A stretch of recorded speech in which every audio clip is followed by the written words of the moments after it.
ஆசீர்வதிக்கும் தேவன் நம்மை ஆசீர்வதிப்பாரே. துதி ஸ்தோத்திரம் இயேசுநாதா, துதி உமக்கே என்றுமே. இன்று ஒரு வசனம். கர்த்தராகிய இயேசு கிறிஸ்துவை விசுவாசி, அப்பொழுது நீயும் உன் வீட்டாரும் ரட்சிக்கப்படுவீர்கள். அப்போஸ்தலர் 16:31. அன்புக்குரியவர்களே, இயேசு கிறிஸ்துவின் வல்லமையுள்ள நாமத்தினாலே உங்களை வாழ்த்துகிறோம், ஆசீர்வதிக்கிறோம். இயேசு கிறிஸ்துவை பற்றும் விசுவாசத்தை பறைசாற்றினதற்காக பவுலும் சீலாவும் சிறையில் அடைக்கப்பட்டனர். சிறைச்சாலை அவர்களை விசுவாசத்தை அழிக்க முடியவில்லை. தொழுமரத்தில் மாற்றப்பட்ட கால்களுடன் நள்ளிரவிலும் ஜெபித்து கர்த்தரை துதித்து பாடினார்கள். திடீரென பூமி அதிர்ந்தது, சிறைச்சாலை கதவுகள் திறந்தன, அவர்களின் கட்டுகளும் தெரித்தன.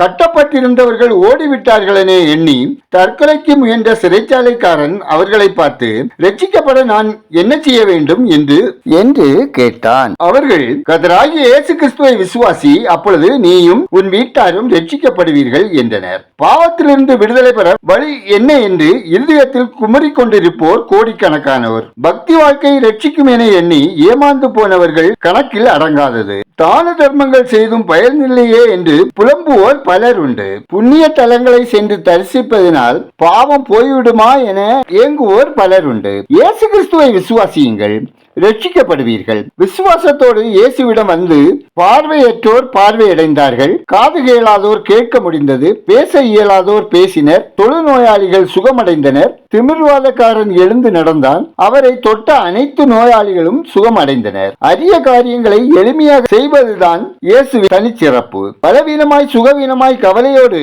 யோசனையோடு இருக்கிற நீங்களும் இயேசு கிறிஸ்துவை விசுவாசத்தோடு ஏற்றுக்கொள்ளுங்கள், பரலோக பூலோக நன்மைகளை பெறுவீர்கள். நாம் ஜெபிப்போம். எங்களை அதிகமாய் நேசிக்கிற அன்பின் பரலோக பிதாவே, ஆசீர்வாதமான இந்த நாளுக்காய், இந்த நாளின் வசனத்துக்காய் நன்றி சொல்கிறோம். அப்பா, அனைத்து மக்களும் மனம் திரும்பி பாவ மன்னிப்பு அடையவும் கர்த்தராகிய இயேசு கிறிஸ்துவை விசுவாசித்து ஏற்றுக்கொண்டு பரிசுத்தமாகவும் இரக்கம் செய்யுங்க. கர்த்தாவே, ஒவ்வொரு குடும்பத்திலும் அனைத்து மக்களும் ரட்சிக்கப்படவும், உலக இச்சைகளுக்கு விலக்கி தங்களை காத்துக் கொள்ளவும், உமக்கு பிரியமில்லாத செயல்களை செய்யாமலும், தீமைக்கு விலக்கி காத்துக் கொள்ளவும், மற்றவர்கள் சமாதானத்தை கெடுக்காமலும் வாழ வழி நடத்துங்க.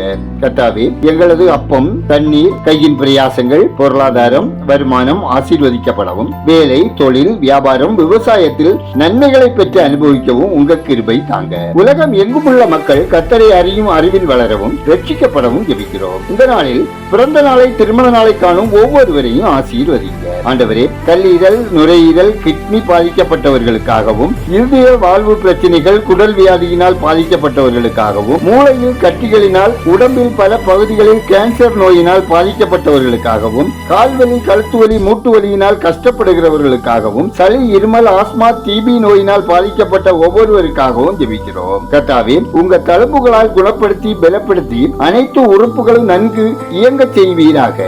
ஆண்டவரே, எங்கள் தேசம் ஆசீர்வதிக்கப்படவும், மக்கள் இரட்சகரை அறியும் அறிவில் வளரவும், ஆட்சி பொறுப்பில் உள்ளோர் அனைவரும் உண்மையாய் நேர்மையாய் செயல்படவும் கிரியை செய்யுங்க.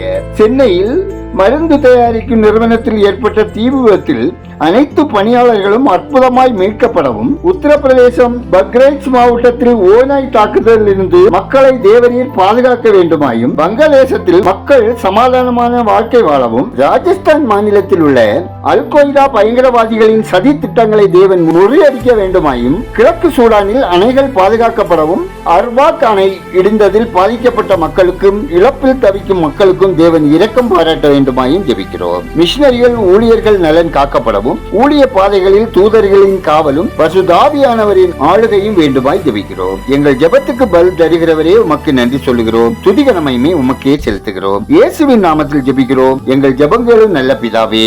ஆமென்.